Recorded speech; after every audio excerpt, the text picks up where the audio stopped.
YouTube, this is Dawn from DaretoBeCreative. How you guys doing today? Hope everyone is doing well. And welcome to my new subscribers, and welcome back to those who've been rocking with me for a while. Just want to say hello and thanks for stopping by. And I just have a quick little haul from Walmart and sorry, my computer. From Walmart and small little order from Amazon. So real quickly, I did just pick up these little clay beads from Walmart. My lining is blah. Blah, blah, blah, blah. Sorry about that. I don't know if it's any better.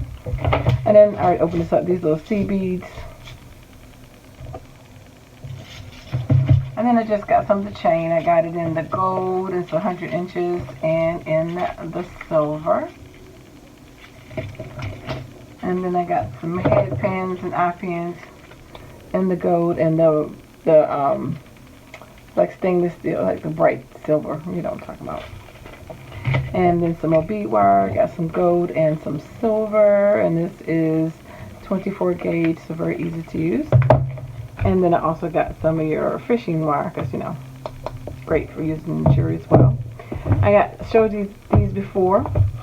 I like these because these are stackable. So I got a couple more of these, and these are only $1. I usually put my findings and stuff in here.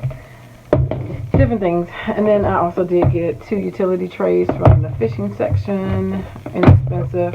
But just to put some of your beads in here. Cheaper than buying it in the jewelry section. So I got 2 of those.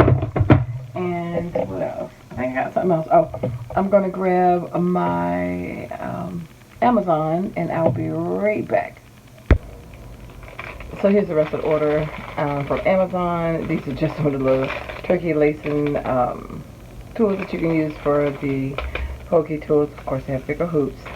And these allow for like even like some bigger tools. A little bit longer, and this is a little thicker. So yeah, I'm gonna see how that works. Anyway, got that. I think it's a pack of 30. Now it says 20 turkey lacers, 6.3 inches stainless steel skewers. And then I got the one-step looper, but I swear this was different than the one I ordered. I mean, I know that, you know, they have the 2 pieces, the 1 piece, but it looks different. I swear, I hope I didn't get the wrong one. They sent me the wrong one, but anyway, it looks like it does the same thing. But anyway, so I got that. I know Sheba had one. She said she loved it. So Sheba. So I figured I would try it out. Even when I made jewelry before, you know, I did it by hand. I didn't have this tool. That was, I don't know how many years ago. And if I had the tool out, I just didn't know it. But anyway, I thought this would make it nice and uniform. So I would try that. So anyway, that is the end of that haul. And I appreciate you stopping by, taking the time to watch, like, subscribe, and I dare you to be creative. Take care. God bless. Bye-bye.